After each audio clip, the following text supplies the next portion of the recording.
Hello, welcome to Bolt Action CP. Today I'm dipping my toe back into the 40K universe and I'm going to do a quick tutorial on painting a Death Guard Chaos Space Marine.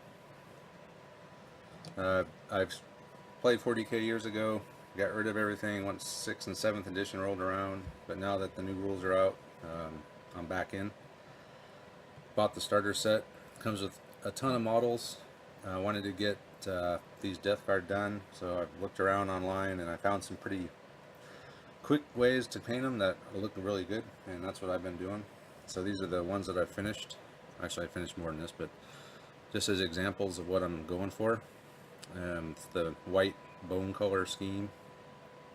I'm going to add some purple accents.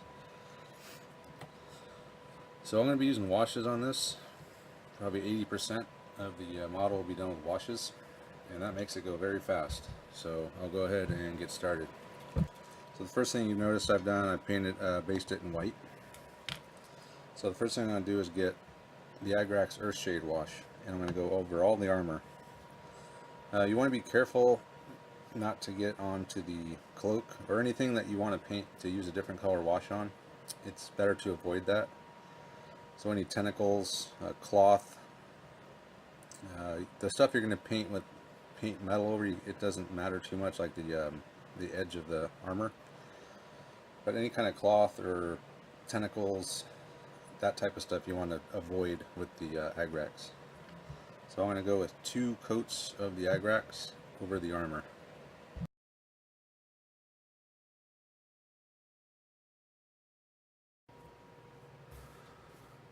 So this is it with the 2 layers of Agrax Earthshade over the white. So you want to make sure that they dry completely before you apply the next layer. So next thing I'm going to do is I'm going to do the cloth, the tabard, and the cape.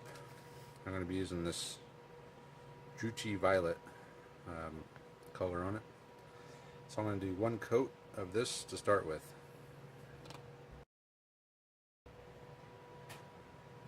So now the Druchii Violet is done. It's dried. You may have noticed I put it upside down. The reason I do that is because I want the wash, which is very watery, to run back up into here. If you set it normally, it'll run all down to the bottom, and then all that excess wash will dry on the bottom edge, and it'll be real dark on the bottom edge, and it wouldn't look right. But if you turn it upside down, it'll actually run back up in and into the cracks up along the top, and it just looks more natural that way.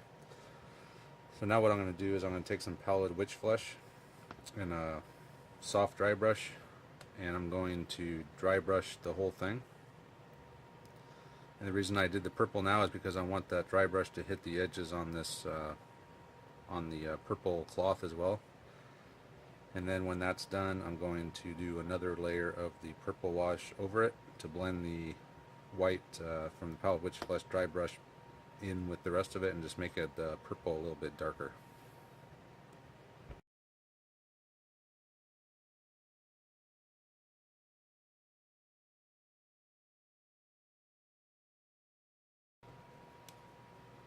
So now the purple is dry. Sorry, I did go back over and add a 3rd layer of purple to it because it wasn't dark enough. So I did that, let it dry. If you do too much white when you're doing your dry brush, if you get too much white in one place or you think it just looks white, too white overall, you can just go back with another thin layer of Agrax Earthshade to darken it up a little bit. So I just put a little bit of water on my brush and get some Agrax in there. That dilutes it a little bit more. And then I will just go in and find the spots where I think maybe I went a little bit too light and go over it with another really thin layer of Agrax. My dry brush is it's getting a little clogged up with white paint, so it doesn't dry brush as well as it did. But overall, it gets the point across where you get that bone color. Okay, so now the next thing I'm going to do is I'm going to use more washes to pick out other details. So on his shoulder pad here, there's some kind of beast It looks like either his head is attached or maybe his skin is just stretched over it. So I'll probably give him a green skin. And then all these tentacles, any kind of growth that you see, I will take this Karaborg Crimson and go over that. And so we'll just do that real quick. So I'll just do the tentacles right now with the red. So to enhance the tentacles, I'm going to add just a little bit of highlighting with this pink color. This step's completely optional. You could just do 2 coats of the pink. As you can see here on the tentacles, that's how the pink looks. I think adding a little bit of pink horror to it and then doing another wash of red over the top makes it look a little, gives it a little more depth. But if you wanted to skip this, it would look fine.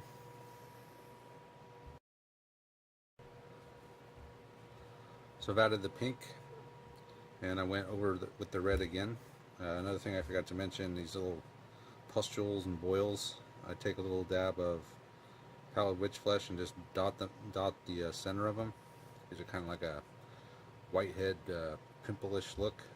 This guy doesn't have many, but some of these guys have quite a few boils and such on the tentacles. Also, I did the red on this vein thing inside the blade. It's a plague blade, so it has it's almost alive. It seems like it has a blood vessel running through it. So next thing I do is the head of this beast on his shoulder. So for that I'm going to use a Chthonian camo shade, and I'm going to try not hit the teeth because I'm going to go over that with a yellow color, and I'll do that right now too. So for the teeth I use Cassandora yellow. He doesn't have a lot. Some of these guys have teeth coming out of their stomach all over the place. But I'm going to do the Chthonian camo shade on the skin of this creature on his shoulder. And the creature's teeth, I'm going to use Cassandora yellow.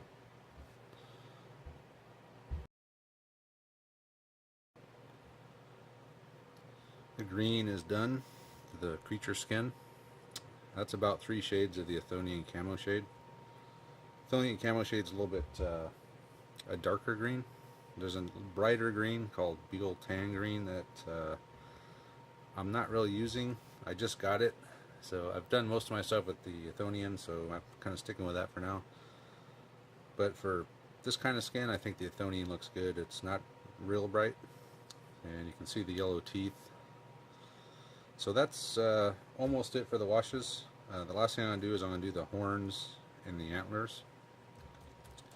What I do is I just go straight over the white with this Nuln oil.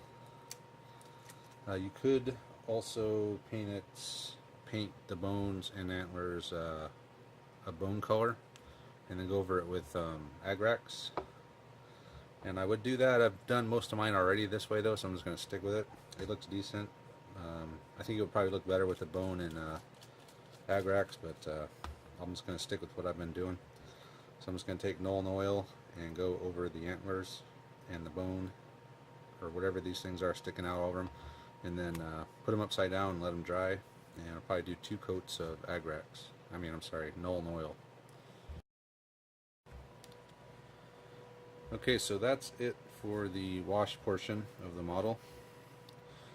So that went extremely quickly. Without doing the video, I could have knocked this out in a couple hours maybe. Most of the time is spent waiting for each layer of wash to dry. Putting the wash on itself takes almost no time. I did throw a little Beetle Tan green onto this round thing here on the backpack just to add a little color to the back.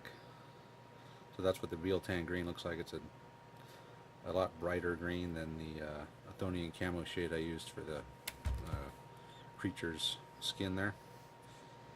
So now we will go on to the painting part. Painting includes all the weapons, all the metal pretty much, also some wires and stuff. So the first thing I'm going to do is I'm going to start with the lead belcher for the silver colored metal parts. So that'll include the bolter the tips of the bullets, the plague knife, and some of these metal hoses that are on the backpack. So I'll go ahead and do that. And real quick, I do use the wet palette. I know I was painting straight out of the pot earlier, but that was just for very small parts. But I'm going to be doing anything more, I use a wet palette. And for anyone that doesn't know what that is, it's just a container with a wet paper towel and parchment paper over the wet paper towel. You put the paint on the parchment paper, and the water permeates the parchment paper and leaves a nice moist layer on the top of the parchment paper, and it keeps your your paint nice and moist. So it's just a good tip. If you don't know what it is, I would recommend trying it out because it'll increase your painting skills immediately. So I'll go ahead and do the lead belcher.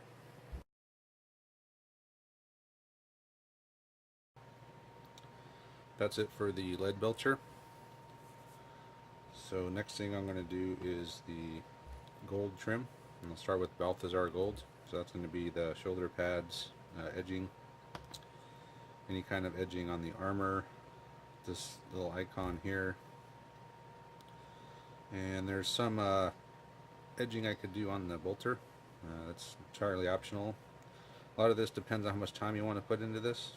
If you don't want to pick out a lot of details, you can just go straight wash and the basic metal and be done.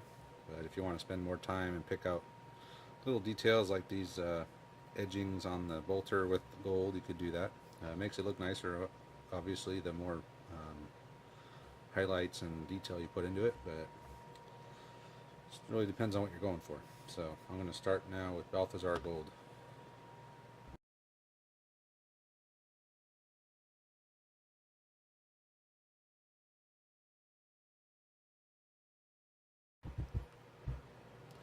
So the Balthazar gold is done. I didn't do any of the bottom. My scheme is just bone on the bottom, bone white color, and all the gold is on top. So the next thing I'm going to do is the hoses and these straps here that are holding the plague knife on. I'm going to do those in black. You could just do a wash of Agrax over it or something and it would just look like dirty cloth strapped to it. So for red, I'm going to do these two hoses here. Those are the only two hoses I see. Some of these Plague Marines have quite a few hoses going around their body, and I usually do all of those in red. But this guy's only got the two. So I'm going to do those two, these two in red. I'm going to do this in black. And then to highlight the black, I'm going to use a dark gray, a German gray color, just to do a little bit of highlighting on the black. So I'll do the red, we'll do the black, and then we'll move on to the next step. Okay, so I'm done with the painting part. So I got the black done and the red. I know I said I was done with washes, I lied. We're going to go with washes, and now we're going to go over the metal, the metal parts. So I'm going to do 2 coats of everything. For the gun, I'm going to use Nuln Oil. And for the gold trim, I'm going to use Agrax Earthshade. So I will do 2 coats of each of those on all the metal parts.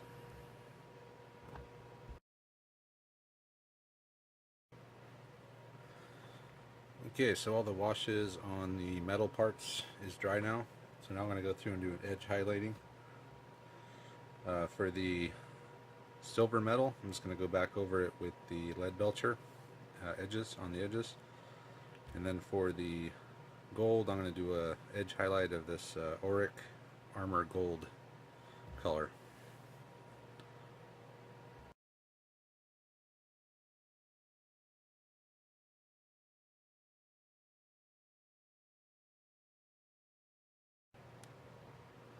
Okay, so that's pretty much it for painting this guy. So you can see the edge highlighting there, pretty extreme, but I think it looks cool. It really stands out, at least the gold part. Next thing we're going to do is do some weathering on this guy. So rust, I do a lot of rust on them. So the plague knife I'm going to do rusty, and as well as these hoses here. So I'm not going to do the bolter rusty because for some reason in my head I imagine that they would keep the bolter clean enough to work. So, but the plague knife does have special rules, so it's supposed to be a disease-ridden knife, so I figured it'd be rusty.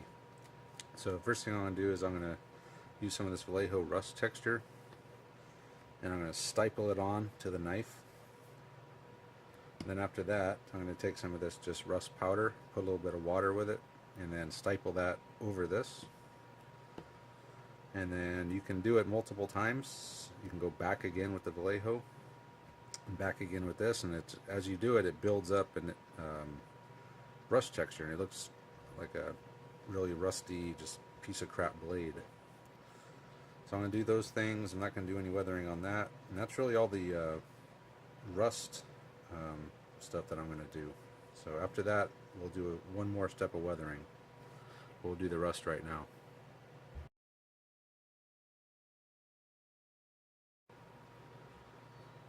Okay, so finished the plague knife.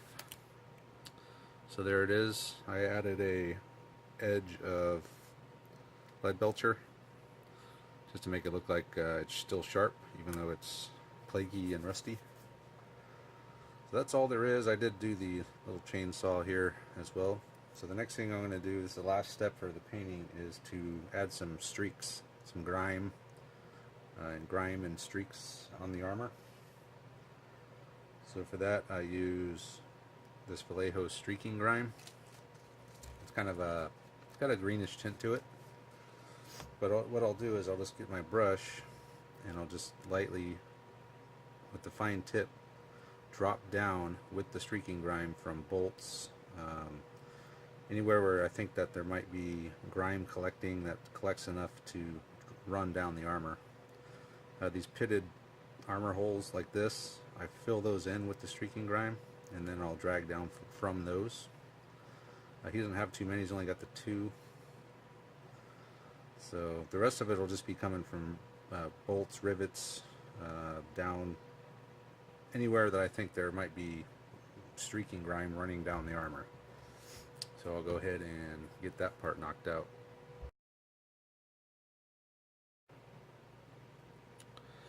Alright, that does it. This guy is officially done being painted. I didn't go too crazy with the grime stripes, but there's a few on there. This guy's kind of hard to do them on, mainly on the legs, the only place I could see a good place for it. But anyway, that's him. He's done. I think he came out good, and more importantly, it was fast. You can get these guys knocked out very quickly, especially if you do them assembly line style. You can do 2 or 3 of these guys a night, and they look pretty good, I think, for how quick they are.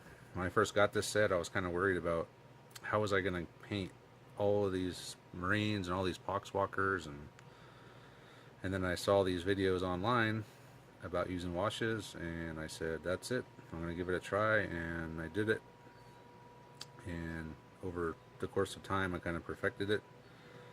So this is the end result, 80% washes, and I think it looks good. So now all I have left to is the base. I do the base very simple to keep with my theme of quick. I just do an urban base, so gray with lightning highlights of lighter gray and then a white, and then just paint the edge gray.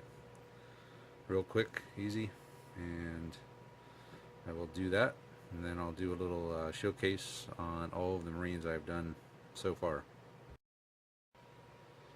Okay, well, I've completed the model now, so here he is. Finished the base up, like I said, real simple. So that's it. So he goes in with his rest of his squad there, and this is all the stuff I've completed so far from the Dark Imperium set. I've completed all the Plague Marines, the Lightbringer, the HQ Contagion guy, the Bloat Drone, and 15 of the Poxwalkers. So I still got 5 Poxwalkers to go, plus the Psyker, the Plague Caster. This guy I got, he was a leftover from the Dark Imperium, or the previous starter set. I just painted them up as Nurgle. I've actually got 2 of these. I painted the other one up. I'm working with the other one right now with some green stuff for the first time, Nurglifying it. I kind of wish I would have done it with this guy, but I'm not going to repaint it, so it's good to go. So here's my Plague Marines. These guys are really awesome models. Just really, really nice models. They have a lot of detail on them, but when you use the all wash method, it's not a big deal. Here we go. It's the Noxious Blightbringer. This guy came out pretty sweet, I think. He's really good in game for getting these Poxwalkers moving, or everyone, as a matter of fact. My HQ is this Lord of Contagion. I do want to get a Typhus model. Maybe I'll just get another one of these from eBay and modify it to be a Typhus. Give him a scythe, get rid of that thing on his back, and put up the Destroyer Hive on it. These are my Poxwalkers. Using the same method with the washes, I get about 5 of these done in 2 nights. So they go pretty quick. It's all washes except the metal parts. The yellow is the yellow wash. All the cloth is done with a wash. The only thing I had to paint by hand really is the any kind of pouches, like this guy's got pouches, or metal. And then my bloat drone is one of my favorite things I've done with this army so far. It's a really cool model, and also really awesome in game. So I do plan on getting at least 1 more of these to add to my Death Guard army. So there we have it. That's what I have done so far.